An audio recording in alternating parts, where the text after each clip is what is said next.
Welcome back. This is Steve with Knee Family Lights. In today's video, I'm going to walk through what it takes to put together a CG1500 build box for your pixel shows. This is a great general all-around useful box that I use in my shows for diff receivers and power distro boards. I put one in each, but you can also use it for 2 diff receiver boards. This would work great if you're running a Falcon controller or a Colt board, because both of them can use these diff receivers. In addition to what it takes to put one of these boxes together, I'll go through the pros and cons and some calculations so that you can plan your use for your CG1500 in your display. So let's get to it.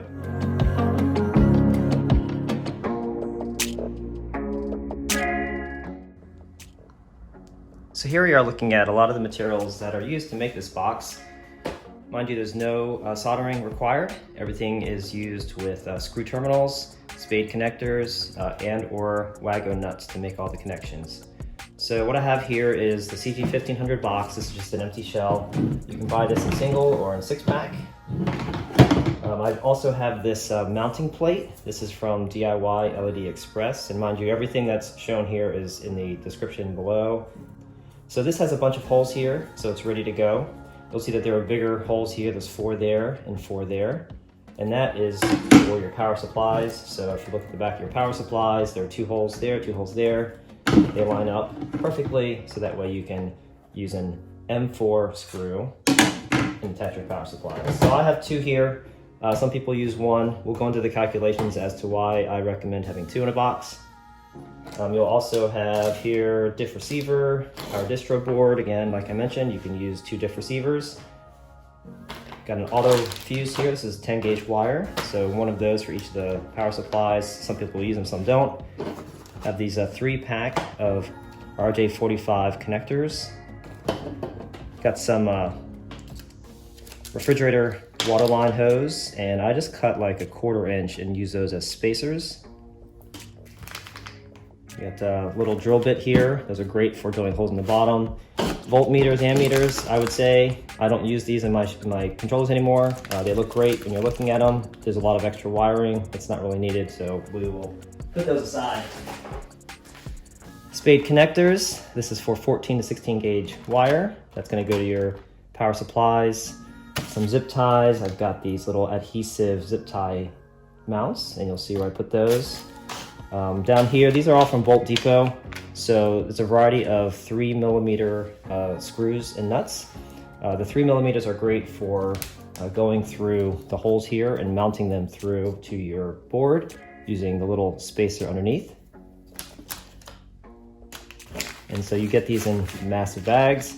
And then also a 4mm, this is 8mm long, and these are perfect for the bottom of your power supply. So you'll need that to attach it to your box here. This plate does come with screws, so that way when you get everything mounted to here, stick it in there, and there's just 4 corners where you screw it down. Okay, off to the right here I have Wago connectors. This build uses these just the two inputs. So just flip them open, stick your wires, close it up. We have hose clamps for mounting. If you have the pixel strips, these are great for figuring out where you're going to do your holes.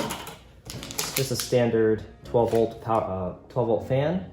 You can get 5-volt one if you're running 5-volt power supplies, and then just some screen mesh. Of course, you're going to want the pigtails of your choice.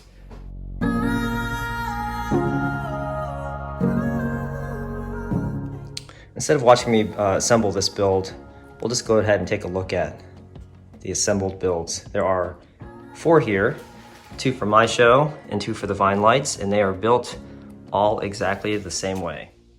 Okay, let's take a look at the CG1500 build from the outside first, and then we'll take a look inside.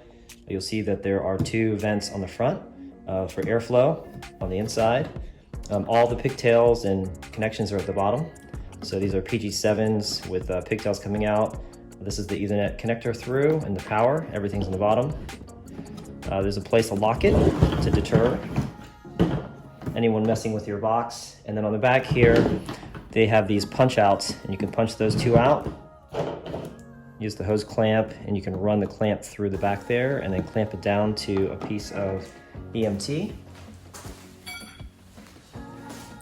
which will kind of look like this, and then put it through. So you can pound a piece of EMT into the ground anywhere in your yard, or you can use any other kind of stake to prop it up.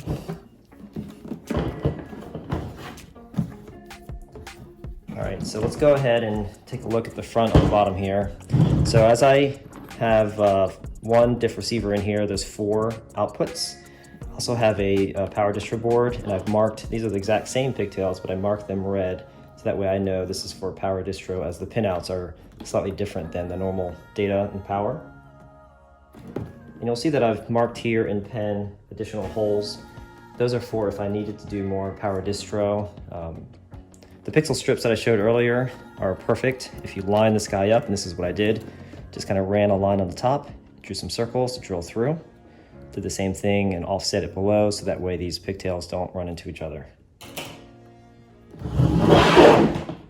Okay, let's take a look inside.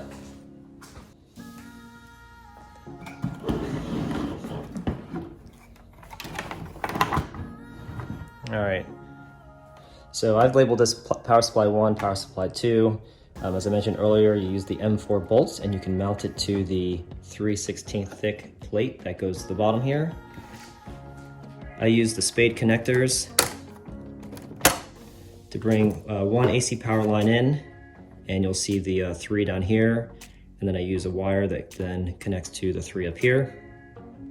For your 12 volt or 5 volt output, the ground lines come through, and I run 2 up this way, 2 down that way. The only reason why I do this wiring like this is so that way when you open and close this cabinet, the wires kind of stay where they need to be, and I use the zip tie anchor here to hold the power line.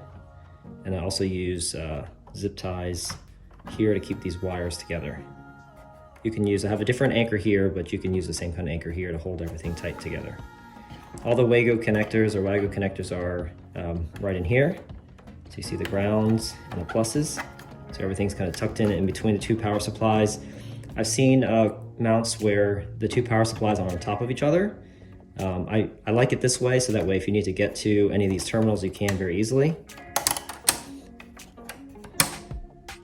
I've also seen where the electronics are mounted on this side as well, which simplifies what you need to do for opening and closing.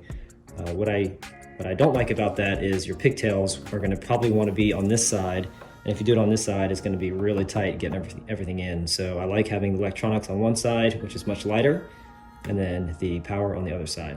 I've also seen power on the door, which when you open it up, it's going to be very heavy on your door side.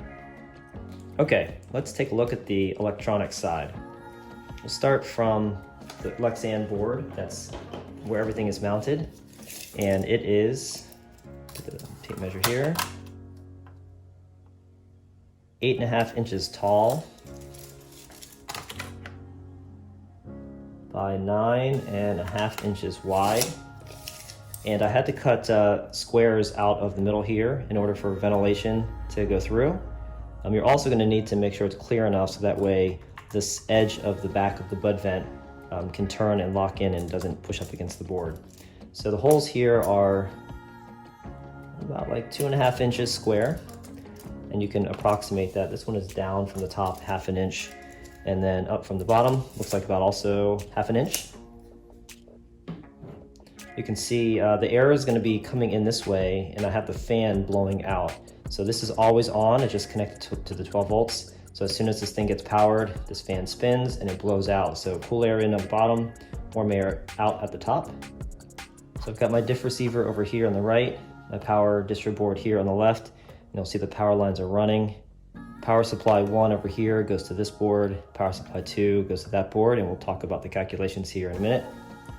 The network cable comes in at the bottom, so I'm just using this connector here. And if you use a bag of 3 millimeters, these 3 millimeters, whether it's 16 millimeters long or 8 millimeters long, I think I also have a bag at 12, can be used right here to mount and hold this guy at the bottom. Those same screws are used to mount your controllers where they need to be. So I just aligned the holes through at the top, put a little pen dot through, drilled through, and then bolted all the pieces together. I've read that people were getting bugs in their boxes, so for the vents, I cut a piece of screening and just put it right in there and then screwed it down and it held itself into place. So I did that for both the top and bottom vents.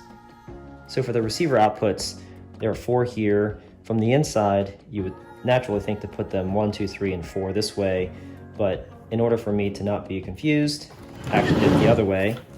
So this is output 1, output 2, output 3, output 4. So when you're wiring it from the inside, you want to make sure it's 1, 2, 3, 4. And then of course label it from the outside. In order to cut the holes for the ventilation, I got this hole saw kit from Amazon, and all you'll need is the 2.5-inch hole saw, and it cuts right through, and it's the perfect size for these vents. One thing about the vents that you have to be careful of is there are these ribs on the front.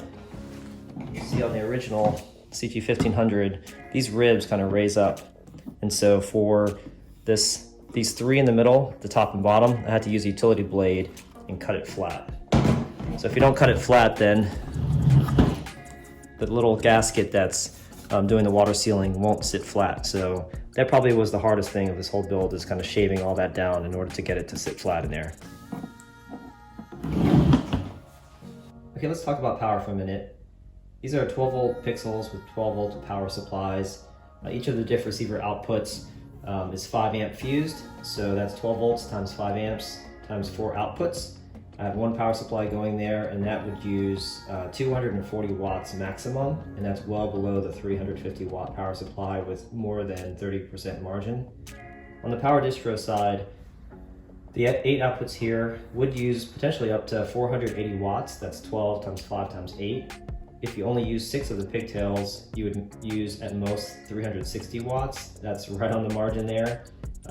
I only have 4 set up, so at most I'll use 240 watts, just like the diff receiver board, and I'm well within the 30% margin. This build is designed so that way if you needed to use more of these power distro outputs, you can drill additional holes on the bottom on this side and add more ports going out.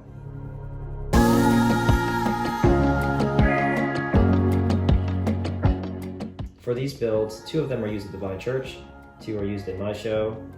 The 2 at the church, one is in the front that controls the pixels in the front of the yard. The other one is in the back that controls the backyard. And 4 outputs are used, one for the angel, another for an angel. The third is for a wreath and snowflake using a power injection, and then a cross. So that box only uses 4 outputs and 1 power injection, and you can see that that drives a good number of pixels. At the Vine show in the front yard, we have another CG1500 build, and as you can see here, the 4 outputs are being used. In addition, we're using 4 power injections. Total pixels here on the right, and you can see that it's powering and running 1638 pixels. For my show, I have 2. The first one I'm going to talk about is the portico. So this is sitting on the roof right above the front door, and the 4 outputs are being used. For output 3 and output 4, I am driving a bunch of pixels and using power injection. So in this case, I'm using 4 outputs and 3 power injections to control and power 1142 pixels. With the controller in my yard, as you can see, I'm using 3 of the outputs and 5 power injections. Output 2 and output 3 have multiple power injections because I'm driving 6 mini trees with each of those outputs with a maximum of 510 pixels. Given that the Falcon control board divides the number of pixels per output in a group, I'm using 1 expansion board, so I can go up to about 510, 512 pixels per output, so I'm maximizing each of these outputs here. So that wraps up the CG1500 controller builds. Hopefully this video is helpful. If it is, like and subscribe, and we'll see you next time.